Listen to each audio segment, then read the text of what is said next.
বন্ধুরা, এখানকার পানি দেখে আমার গোসল করার ইচ্ছা ছিল, কিন্তু আপনি দেখাইতেছে সে প্রস্তুতি নিয়ে আসিনি, তার জন্য গোসল করতে পারতেছি না।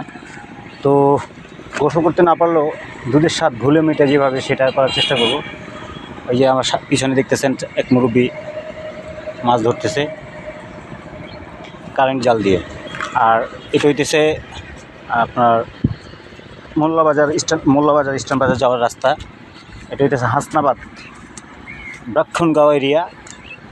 এখানে আসলে বর্ষাকালে আসলে হয়তো বা চতুর্থ সাইডে পানি, মোটামুটি একটা সুন্দর পরিবেশ। এই যে দেখেন, আপনাদেরকে দেখার চেষ্টা করি, ছোটো ছোটো শামুক দেখা যায় পানি। এই যে ছোটো ছোটো শামুক, এই যে দেখুন বন্ধুরা, ছোটো ছোটো শামুক,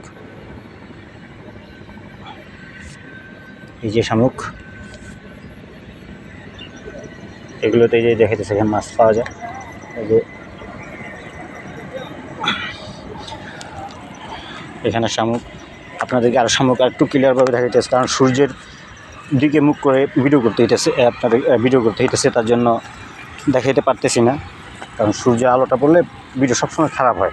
তাই সবসময় আপনারা যারা ভিডিও করেন বা ছবি তোলেন, সূর্যের বিপরীত, সূর্যের যে কোনো যার ছবি উঠাবেন বা ভিডিও করবেন, আপনি সূর্যের দিকে থাকবেন। আপনার বিপরীত দিকে যে থাকবে সে হচ্ছে সূর্যের বিপরীত দিকে থাকতে হবে।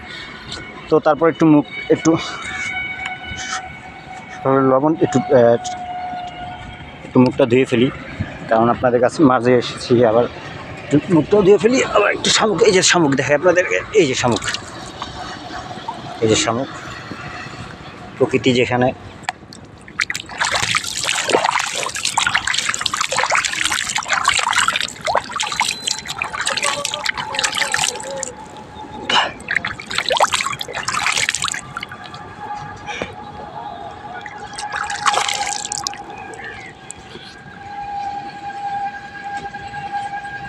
এই যে শামুক দেখো, আগে গ্রাম অঞ্চলে প্রচুর পাওয়া যেত,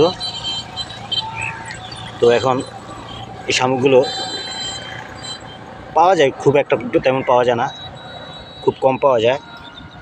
এই শামুকগুলো হচ্ছে হাঁসের খুব প্রিয় খাবার। হাঁস এবং গ্রাম অঞ্চলে আগের দিনে খেতে বা ছোটো পুষ্করিণীতে, খালে বিলে প্রচুর পাওয়া যেত। তো এখন তো তেমন একটা পাওয়া যায় না।